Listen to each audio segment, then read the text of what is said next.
Irmãos e irmãs, terminamos dizendo, me derramar, dizer que sou grato, me derramar, dizer-te preciso.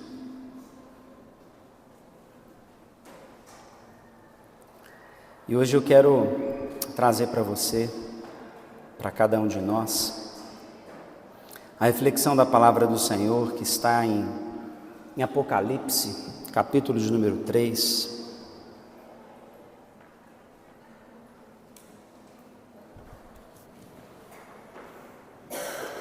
Conforme conhecemos, é o livro da Revelação, e muitas pessoas confundem o Apocalipse, Na verdade, há muitas interpretações acerca de suas profecias, de suas palavras, mas não sei se você sabia, é um texto todo escrito para a igreja, não é para o incrédulo. Muitas pessoas leem o Apocalipse com uma mensagem evangelística, mas ele não tem nenhuma, porque todo apocalipsismo na Bíblia, ele fala do tempo do dia do Senhor, daquilo que já está definido, aonde a igreja precisa alinhar-se à vontade de Deus, ela precisa estar conectada ao Senhor e no lugar certo.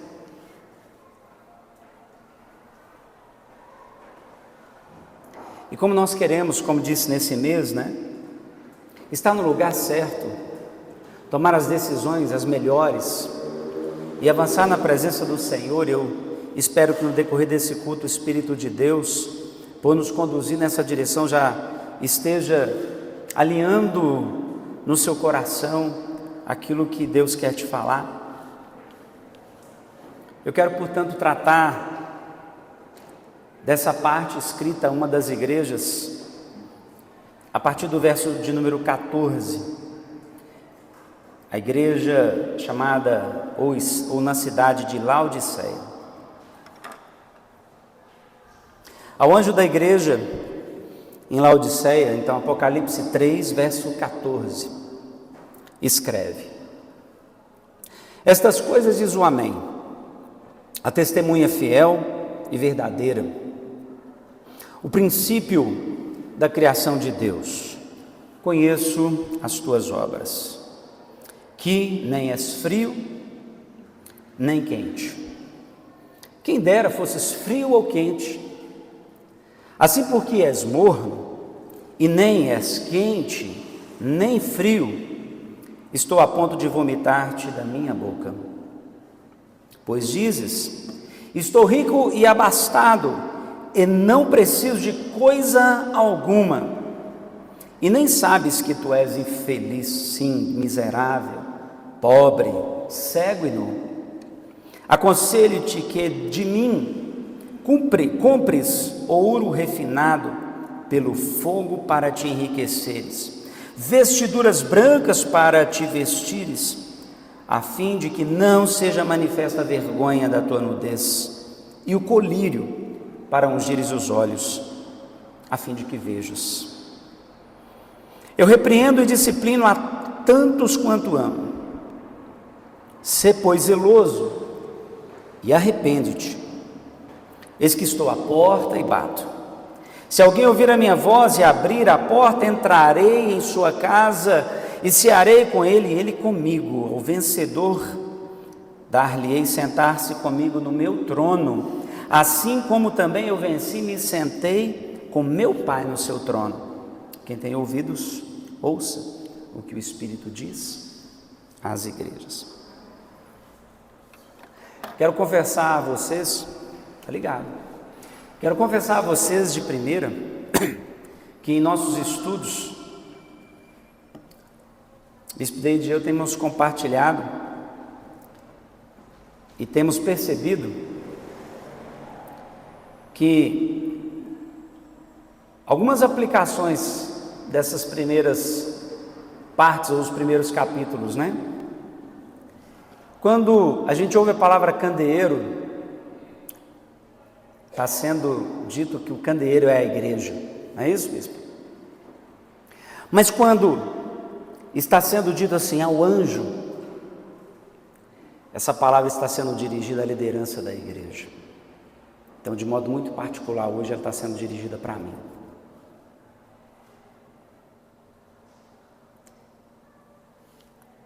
E o que mais me impacta é que Deus, sendo bom e muito bom, toda a intenção, toda a vontade, toda a obra, todo o trabalho de Deus é para que a gente vá bem, é para que a gente seja realizado, é para que a gente tenha abastança, é para que a gente seja totalmente pleno, abençoado em Deus, para que o shalom, usando a expressão hebraica aqui de plenitude, de completude, de saciedade, de estar assim absolutamente bem, nada lhe faltando, é o lugar que Deus quer que estejamos. Esse é o lugar que Deus quer, a partir do qual ministremos. Esse é o lugar que Deus quer que nós possamos viver, para que nós vivamos a abundância da graça de Deus, a abundância prometida por Jesus em nossa vida. E nessa noite eu quero perguntar a você: você está nesse lugar da abundância? Abundância de vida? Não sei se essa palavra existe, mas sacietude de coração, absolutamente sem inquietação alguma, porque esse é o lugar que Deus nos quer. Mas convenhamos, né? Eu não estou nesse lugar. Não raro eu me encontro no desespero. Já dizia um filósofo que o desespero é o lugar de todo ser humano, mas não é o lugar que Deus planejou para estarmos. E ele não está de todo errado. Sartre, quando diz isso, é porque ele reconhece, ao pesquisar, ao estudar a humanidade, ao estudar o coração, ao desenvolver sua filosofia, dizer: olha, o que nos resta é o desespero. Não há salvação, não há lugar em que possamos estar seguros, realizados. Mas ele olhou para o homem, a partir do homem, ele olhou para a sociedade a partir de suas relações, ele olhou para o ser humano, homem e mulher, a partir da vida que levam, e olhou para a sua própria vida. Ao concluir isso, porque Jesus, em sua palavra, agora a igreja, ele diz outra coisa: eis que estou à porta e bato.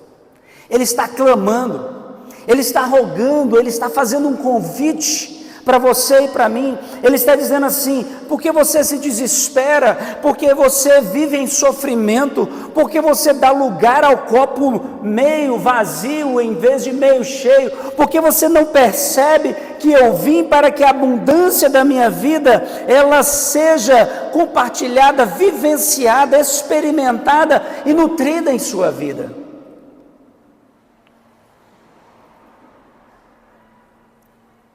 Como lemos em João 10,10, o diabo veio, o inimigo, ou o ladrão, para roubar, matar e destruir. Eu, porém, disse Jesus, vim para que tenham vida e a tenham abundantemente. Então eu preciso perguntar: qual é a abundância da vida em Cristo Jesus você tem vivido? Quais as descobertas, quando você abre a palavra dele, lê, tem enchido, aquecido, envolvido, nutrido o seu coração? Quando você então está em oração, como sua oração tem sido levada a Deus? Com isso eu não quero dizer que não teremos aflições, porque diz que teríamos, mas a questão é qual a disposição do nosso coração a enfrentá-la. Qual o lugar da fé que o Espírito Santo, como dom, desenvolveu em nossa vida para passarmos no dia da adversidade? Eu vejo alguns salmos, alguns orantes, quando, por exemplo, no 23 é dito, e há uma tradução da NVI que vai dizer assim: o Senhor é meu pastor, de nada sentirei falta. Não é aquela perspectiva, nada me faltará no sentido de que eu tenho tudo, é no sentido de que o que eu tenho no Senhor é suficiente para que eu sinta toda a abundância de Deus e esteja satisfeito em Deus em minha vida. Não é riquezas humanas, não é fartura de bens humanos, porque Jesus já disse: tudo que nós ganharmos aqui ferrugem vai corroer, traça vai comer, não perdurará, nisso não estará a alegria do nosso coração. E de vez em quando, mesmo nós crentes em Cristo Jesus, nos espantamos como uma pessoa que está nessa condição de muitos bens, por exemplo, decide tirar a sua vida. Como pode? Por causa da sua riqueza, devia ser tão feliz, deveria ser. Por causa, podia fazer tudo. Se quisesse andar no iate, andaria. Se quisesse sair do seu jatinho e fosse onde quisesse, poderia, mas tirou a vida.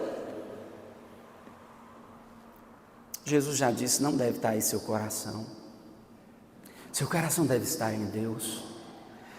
Seu coração deve estar no lugar onde Deus está, porque fomos criados para esse lugar.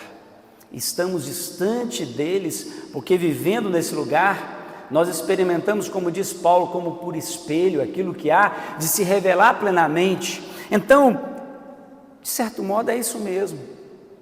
O desespero é uma coisa que caracteriza a vida humana, se não em longos períodos, em pequenos períodos, mas em alguns períodos. Mas o que eu quero nessa noite é animar a sua vida e dizer para você que no coração de Deus para você está Jesus dizendo: se você abrir a porta da sua vida, do seu coração, das suas decisões, dos seus negócios, da sua casa, eu entrarei e levarei abundância para você, cearei com você e você comigo. O lugar da mesa é o lugar onde o nosso coração mais se regozija.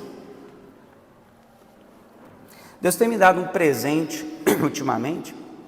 Eu estou fazendo parte de um grupo aí de trilheiros, porque estou precisando cuidar de saúde, né?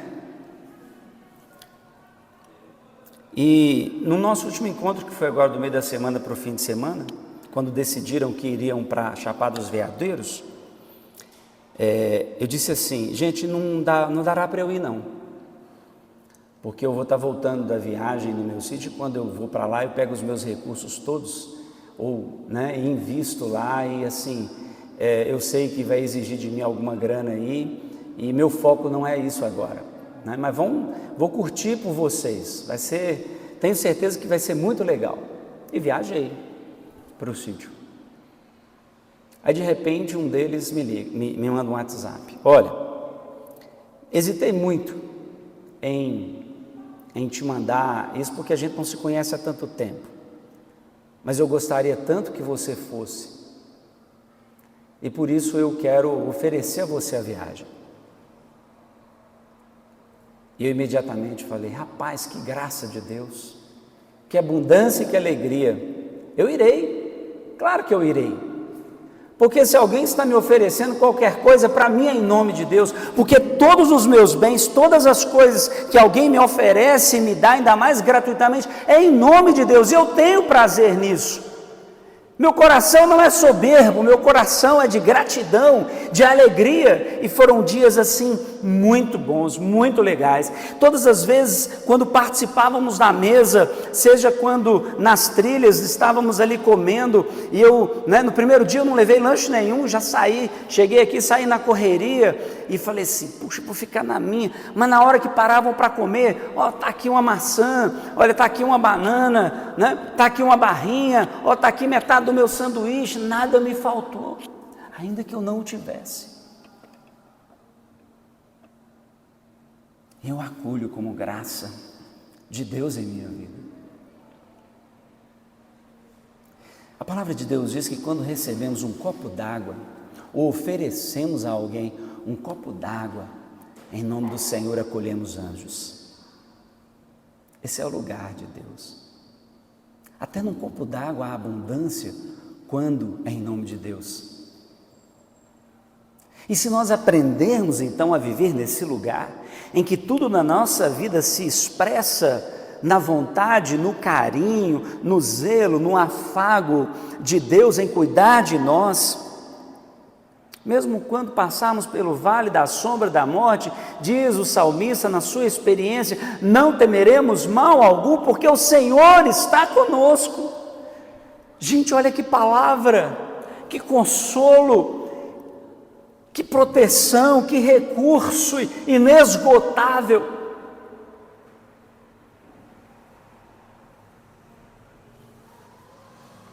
Eis que estou à porta e bato. Se você ouvir a minha voz e abrir a porta. Nessa noite, irmãos e irmãs, eu quero aqui pedir a vocês, nunca fechem a porta para Jesus. Não deem a Ele apenas uma brechinha, para apenas receber aí um sussurro, ou vê-lo pela fresta. Abra a porta, abra o coração, se desarme, dê a você a possibilidade de conhecê-lo em profundidade, ó profundidade das riquezas e da sabedoria de Deus. Quão insondáveis os seus caminhos, inescrutáveis é o Senhor. É nesse lugar que Ele quer que estejamos com Ele. Quando certa vez Deus estava para falar da abundância e da renovação e restauração de Israel, Deus falou para o profeta: você está vendo que está saindo daqui um pequeno córrego, uma pequena água, segue isso. E de repente a água já lhe dava nos cotovelos, e enquanto ele obedecia ao Senhor e ia com o Senhor, a palavra lhe chegou aos joelhos, e enquanto Deus falava, continua, e ele continuou, a palavra já estava na cintura, e depois no peito, e diz que depois ele precisava já nadar, profundas eram as águas. Não precisamos viver de migalhas para recebermos a presença, a abundância de Deus em nossa vida. Porque Deus diz para nós sim, sim, não, não. Porque Deus diz para nós: tudo que eu reservei para a sua vida, se você estiver em mim, você viverá. E tudo aquilo que eu não planejei para a sua vida, se você estiver em mim, não viverá. Nessa noite, irmãos e irmãs, eu quero que a gente preste atenção que não precisamos chegar na condição de viver uma vida como essa igreja estava vivendo, como esse líder dessa igreja estava vivendo. E eu estou então acolhendo de Deus para mim essa palavra, quando Ele está dizendo assim: não viva no meio termo, não viva com um pé em mim e outro pé nas coisas que eu não quero para a sua vida, não viva diante de situações, algumas que eu planejo para você e outras que eu não planejo, você entra por elas porque você não olha para mim, porque você não abre a porta para eu entrar e ceiar com você e compartilhar com você da minha vida, das minhas coisas. Porque toda vez que a gente titubeia entre nos entregarmos completamente ao Senhor e a gente tomar para nós em certos momentos as rédeas, Deus não quer isso. Ele fica bravo, porque Ele vai ver a gente passar por situações que Ele não gostaria que passássemos. Ele vai ver-nos privados de abundância que poderíamos estar vivendo nelas. Ele vai nos ver, em situações diante das quais, como um pai amoroso, como um pai que nos trouxe à vida, porque tinha todo o bem para nós, Ele nos verá sendo privados, Ele nos verá sendo maltratados, Ele nos verá passando privações, e Ele então não ficará satisfeito. E Ele vai dizer: isso não representa a minha vida em você, isso não representa o que eu tenho para você viver, é isso. Por isso que então Jesus está dizendo assim: olha, que sua palavra seja sim ou não, que você entenda que não pode ser quente e frio, aliás, que você não pode ser morno, mas que você precisa ser quente, ou melhor, que você seja frio.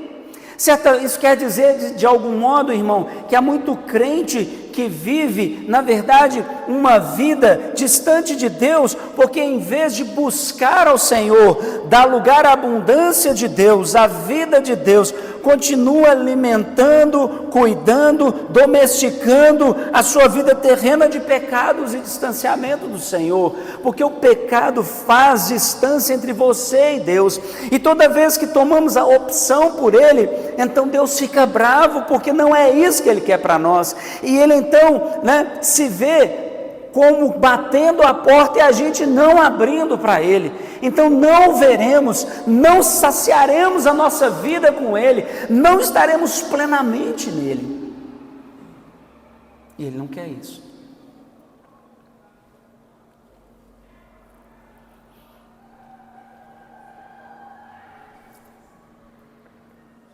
E Ele diz então: aconselho-te que de mim compres ouro refinado pelo fogo para te enriqueceres. O que seria isso? Qual seria o ouro de Deus? Não é o terreno. Em que Deus quer que sejamos enriquecidos? Porque tem um versículo que vai dizer: sejais enriquecidos em todas as coisas em Cristo Jesus. Eu acredito que é dele, nele, e tudo que Ele tem ao abrirmos a porta para nos dar, nisso sejamos enriquecidos. E quem vai decidir é Ele, porque o ouro refinado é dele, e as coisas partem dele, e não sabemos quais são, a não ser que tenhamos aberto e estejamos e continuemos com a nossa porta aberta para Ele em nossa vida. Abundância, riqueza, e não falta, saciedade e não escassez. Vestiduras brancas para te vestires, a fim de que não seja manifesta a vergonha da tua nudez.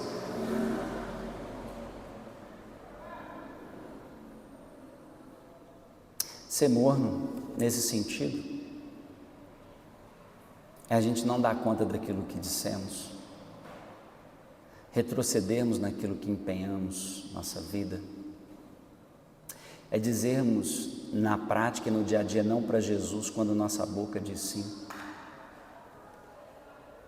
A gente vai perder muito com isso, porque quando a gente vive num pêndulo é terrível, né? Porque você nunca está num lugar seguro, nunca está num lugar acertado, você nunca está resolvido, pensa em viver uma vida em constante balanço. Eu me lembrei de quando fui para o mar, todo empolgado para alto mar do barquinho com os meus amigos. Eles foram cuidadosos, era uma comunidade de pescadores que a gente pastoreava, e eles sabiam que eu queria muito mergulhar e conhecer o oceano, não da margem, mas da profundidade. Nunca nem mergulhavam em cilindro, mas prepararam um mergulho de cilindro para mim. Aí quando chega lá, o que acontece? Quando o barco para, eu vou para a proa. Fiquei 30 horas sem levantar, enquanto fiquei no mar. Eu não estava pronto. Quando veio a abundância, eu não havia me dado conta de que eu devia, né, não ser tão soberbo de achar, que eu dizia: não, que é isso, eu não fico enjoado, não, que é isso. E eles só assim, pescadores experientes, prepararam tudo com carinho, eu não aproveitei nada, só fiquei jogando os bofes para fora, só fiquei na proa do barco deitado, me sentindo mal, muito ruim, punha a cabeça para fora e via, não era um mar azul, não, era roxo, e tão lindo, via os mergulhadores descendo até sumir, não aproveitei nada. Deus tem um mar de riquezas para nós, Deus tem uma abundância para nós, e quando eu me vi, eu estava na vergonha, estava na nudez, porque não pude aproveitar nada. Por causa de quê? Achei que eu estava pronto, achei que eu estava preparado, achei, né? Fui prepotente e achar que eu daria conta, quando na verdade eles sabiam que eu não daria, mas não disseram, né? Porque eu nem dei oportunidade. Muitas vezes a gente é assim com Jesus, e aí quando vem a nudez e a vergonha, a gente vai para mais longe. Não foi assim que fizeram Adão e Eva? Quando vem o pecado, a gente vai para mais longe. Mas eu quero terminar então dizendo: vocês devem receber colírio para ungir os vossos olhos, para que vocês vejam como eu vejo, para que vocês percebam tudo que eu tenho reservado para vocês. Irmãos e irmãs, quando eu li essa palavra, ou pensava nela, nem tão pronta estava, eu parei aqui e falei: Senhor, eu quero demais esse colírio para os meus olhos. Eu quero demais, Senhor, ver como o Senhor enxerga a minha igreja, os meus membros, as ovelhas que colocaste aos meus cuidados. Senhor, eu quero ter o colírio para olhar para a minha casa e ver tudo aquilo que o Senhor tem reservado e eu não enxergo e por isso não vivo.